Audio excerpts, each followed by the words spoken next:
Hello दोस्तों, इस video में हम इंडियन बैंक के सेविंग्स अकाउंट्स को डिस्कस करेंगे। दोस्तों, ये वही सेविंग्स अकाउंट्स होता है जब आप इंडियन बैंक के किसी भी ब्रांच में जाते हो अपना एक सेविंग्स अकाउंट्स ओपन करवाने के लिए, तो बेसिकली आप लोग को यही सेविंग्स अकाउंट्स ओपन करके दिया जाता है।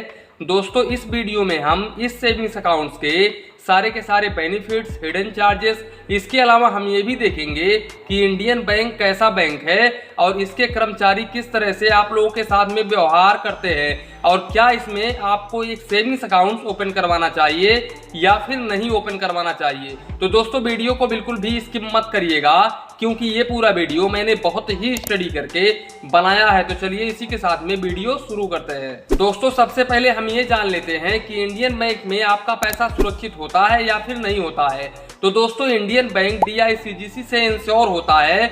DICGC का पूरा नाम है deposit insurance credit guarantee corporation, जो कि RBI की एक सब्सिडी बॉडी है, जिसके अंतर्गत हर बैंक के हर कस्टमर को 5 लाख रुपए तक का इंश्योरेंस बिल्कुल फ्री में प्रोवाइड किया जाता है। इसके अलावा दोस्तों, इंडियन बैंक गवर्नमेंट सेक्टर का बैंक है, तो इंडियन बैंक का डूबने का तो कोई सवाल ही नहीं पैदा होता है। अगर इंडियन बैंक अपने लाइफ में कभी भी बाई चांस डूब जाता है तो ऐसे केसेस में आप लोगों का 5 लाख रुपए तक का अमाउंट बिल्कुल आसानी तरीके से मिल जाएगा। इसके अलावा दोस्तों, अगर हम बात करें जेन्युइनली सर्विसेज के कि इंडियन बैंक के कर्मचारी किस तरह से आप लोगों के साथ में पेश आते हैं, तो दोस्तों, जैसा कि आप लोग जानते हैं कि ये एक गवर्नमेंट सेक्टर बैंक है।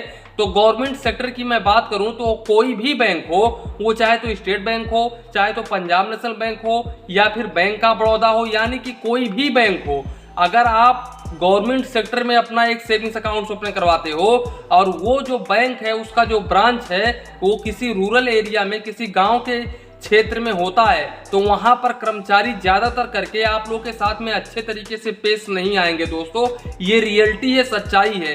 कहीं 100% में से 25% आप लोगों के साथ में अच्छा रिस्पॉन्स करेंगे, अदरवाइज अच्छे तरीके से पेश नहीं आएंगे। जो कि 10 मिनट का काम जो होता है गवर्नमेंट सेक्टर में, वो काम आप लोगों को 10-10 दिन, यहाँ तक कि एक हफ्ता तक लग जाता है गवर्नमेंट बैंक में, अगर आप ब्रांच में जाते हैं कोई काम करवाने के लिए। तो अब दोस्तों, हम चलते हैं इनके इंटरेस्ट रेट के ऊपर।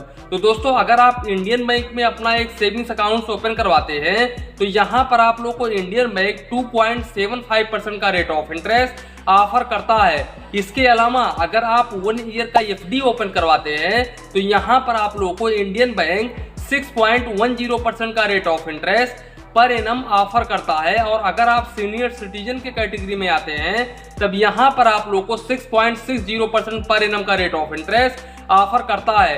दोस्तों, ये रेट ऑफ इंटरेस्ट मैं अभी का बता रहा हूँ, इंटरेस्ट रेट कम ज्यादा होता रहता है। हो सकता है जब आप लोग वीडियोस देख रहे हो उस टाइम पर इंटरेस्ट रेट बढ़ गया हो या फिर घट गया हो, तो हम यहाँ पर कुछ कह नहीं सकते हैं। इसके अलावा दोस्तों, अगर आप इंडियन बैंक में अपना एक FD करवाना ही चाहते हैं तो मैं यहाँ पर आप लोगों को रिकमेंड करूंगा कि आप जब भी अपना FD ओपन करवाएं तो 400 दिनों का अपना एक FD ओपन करवाएं। लेकिन ध्यान रखें दोस्तों, ये जो ऑफर है ये इसी मंथ तक वैलिड रहेगा, इसी मंथ के लास्ट डेट तक वैलिड रहेगा। दोस्तों, ये इंडियन सुपर FD डिपॉजिट है। दोस्तों, अगर आप 400 दिनों का अपना एक FD ओपन करवाते हैं यहाँ पर, तब यहाँ पर आप लोगों को इंडियन बैंक 7.25% पर एनम का रेट ऑफ इंटरेस्ट ऑफर करता है। और अगर आप सीनियर सिटीजन के कैटेगरी में आते हैं तो यहाँ पर आप लोगों को 7.75% पर एनम का rate of interest Indian bank इस सुपर डिपॉजिट के तहत आप लोगों को प्रोवाइड करता है। तो आप लोग, अगर आप इस महीने में अपना FD ओपन करवाने के लिए जा रहे हो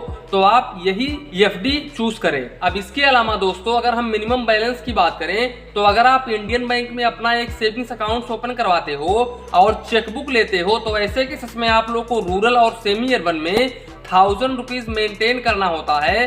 वहीं पर मेट्रो सिटी और अर्बन में आप लोगों को 2500 रुपीज यानी कि 2500 रुपए मेंटेन करना होता है। इसके अलावा अगर आप चेकबुक नहीं लेते हो तो ऐसे केसेस में आप लोगों को रूरल और सेमी अर्बन में 500 रुपए मेंटेन करना होता है।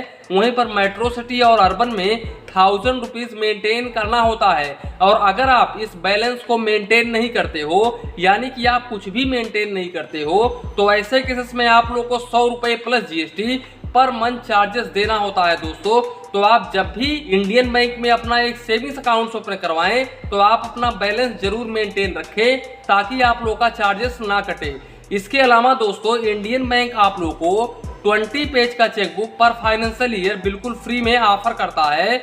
और अगर आप एक्स्ट्रा चेकबुक लेना चाहते हो तो ऐसे केसेस में आप लोगों को 4 रुपए प्लस जीएसटी पर पेज यानी कि पर लीफ का चार्जेस देना होगा। इसके अलावा दोस्तों इंडियन बैंक आप लोगों से एसएमएस के ऊपर 15 रुपए प्लस जीएसटी का चार्जेस करता है। इसके अलावा दोस्तों अगर हम कैश डिपॉजिट और कैश विड्रॉवल की बात करें तो ये इंडियन बैंक की बहुत ही अच्छी बात है कि आप इंडियन बैंक के होम ब्रांच से जितना मर्जी चाहे उतना कैश डिपॉजिट कर सकते हैं विदाउट एनी चार्जेस। इसके अलावा आप जितना मर्जी चाहे उतना विड्रॉवल कर सकते हैं, आप लोगों को कोई भी चार्जेस देने की जरूरत नहीं है। यहाँ पर आप लोगों को कोई भी चार्जेस नहीं देना होता है, तो ये बहुत ही अच्छी बात है इंडियन बैंक में। इसके अलावा दोस्तों अगर आप दूसरे ब्रांच से पैसे निकालते हो या पैसे डिपॉजिट करते हो तो ऐसे केसेस में आप लोगों को 50,000 रुपए तक बिल्कुल फ्री में प्रोवाइड किया जाता है। आप 50,000 रुपए तक दूसरे ब्रांच में डिपॉजिट कर सकते हैं। इसके अलावा 50,000 रुपए तक ही आप दूसरे ब्रांच से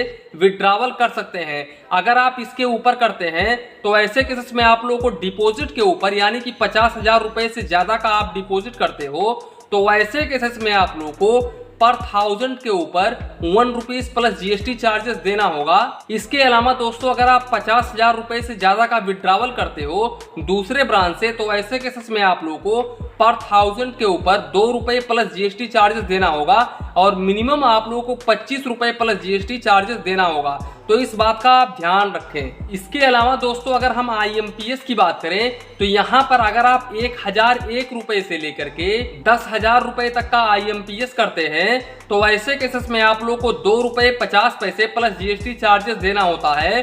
इसके अलावा अगर आप 10,001 रुपए से लेकर के 25,000 रुपए तक का आईएमपीएस करते हैं तो ऐसे केसेस में आप लोगों को 5 रुपए प्लस जीएसटी चार्जेस देना होता है। और अगर आप 25,001 रुपए से लेकर के 1 लाख रुपए तक का आईएमपीएस करते हैं तो ऐसे केसेस में आप लोगों को 7 रुपए 50 पैसे प्लस जीएसटी चार्जेस देना होता है पर ट्रांजेक्शन। इसके अलावा अगर आप 1 लाख रुपए से लेकर के 2 लाख रुपए तक का आईएमपीएस करते हैं तब ऐसे केसेस में आप लोगों को पर ट्रांजेक्शन 10 रुपए प्लस जीएसटी चार्जेस देना होगा।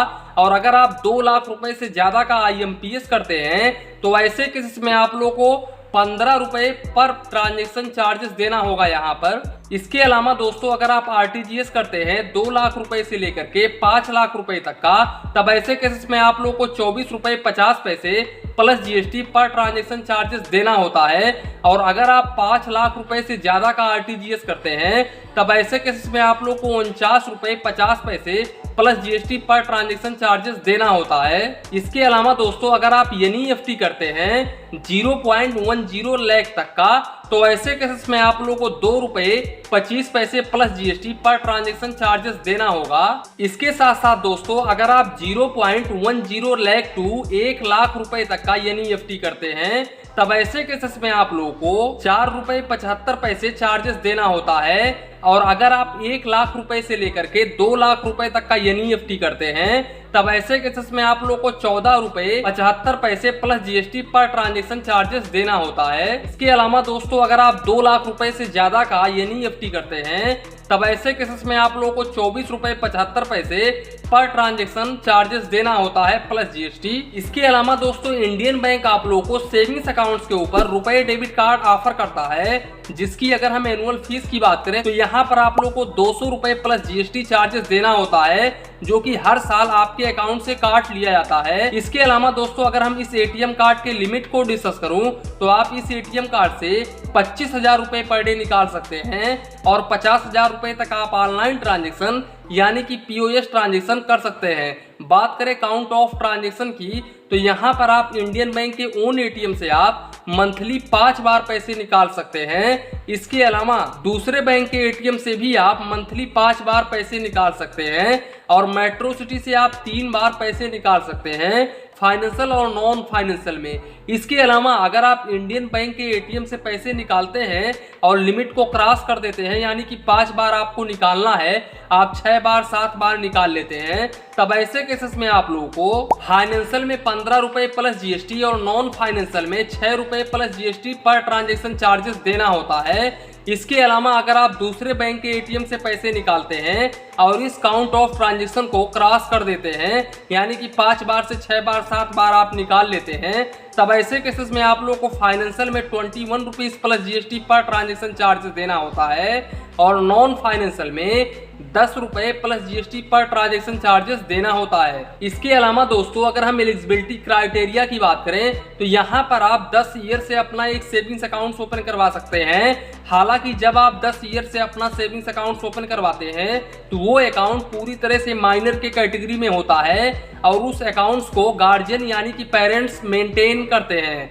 दोस्तों यहाँ पर आप बेहतरीन सेविंग्स अकाउंट से 18 प्लस से अपना एक सेविंग्स अकाउंट ओपन करवा सकते हैं। तो दोस्तों आशा करता हूँ कि इंडियन बैंक के सेविंग्स अकाउंट्स के रिलेटेड जो भी आप लोगों के मन में सवाल और डाउट था वो बिल्कुल भी इस वीडियो में क्लियर हो गया होगा। तो इसी के साथ में वीडियो समाप्त करते हैं। वीडियो पसंद आया हो तो प्लीज़ वीडियो को एक लाइक करिए और अपने चैनल फाइनेंस बैंकिंग को सब्सक्राइब करिए। मन में कुछ डाउट हो, कन्फ्यूजन हो तो प्लीज़ कमेंट करिए। धन्यवाद, मिलते हैं नेक्स्ट वीडियो में।